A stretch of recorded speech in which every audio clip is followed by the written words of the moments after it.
Just recently, the U.S. Supreme Court struck down Section 3 of the Defense of Marriage Act as an unconstitutional deprivation of equal protection. Historically, President Clinton and the 1996 Congress enacted the Defense of Marriage Act, which defines the legal union of marriage as being between one man and one woman. Therefore, for years, same-sex couples were allowed to file joint returns under state law, but had to file single returns under federal law. The relevant Supreme Court case, Windsor, overturned Section 3 of the Defense of Marriage Act and held that Eddie Windsor was allowed to transfer her estate to her partner, the aspire, free from estate tax, using the unlimited marital deduction, as they were registered domestic partners in the state of New York. The Supreme Court found that the Defense of Marriage Act treated marriage couples within the same state differently, thereby unconstitutionally depriving them of equal protection. The Supreme Court held that Eddie Windsor was entitled to an estate tax refund. It's unclear whether the IRS will apply the decision retroactively in all cases in which the statute of limitations is still open, or prospectively.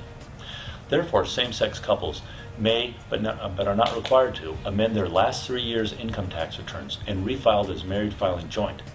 An analysis must be made to determine whether this is beneficially tax-wise.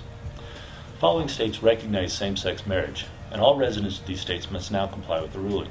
They include Massachusetts since 2004, Connecticut, Iowa, Vermont, New Hampshire, District of Columbia, New York, Washington, Maine, Maryland, Rhode Island, Delaware, Minnesota, and California since the June 26, 2013 State Supreme Court's ruling in the Hollingsworth v. Perry decision on Proposition 8.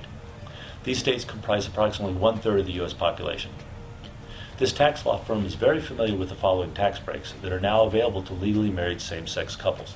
They include the right to file a federal joint return that can produce a lower combined tax than on a single returns.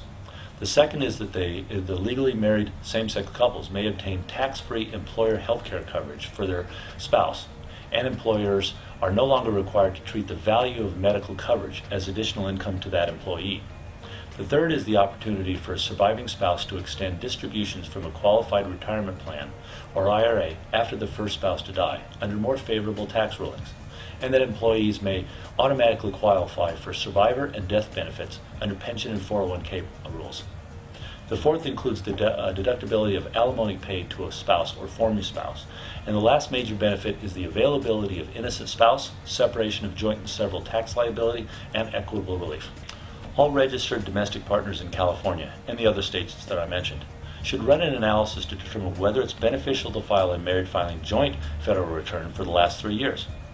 It's possible to obtain a refund if you paid higher taxes as a result of not filing jointly, or if one spouse had capital gains that may be offset by the other spouse's capital losses, or if you are previously taxed on health benefits provided to a spouse.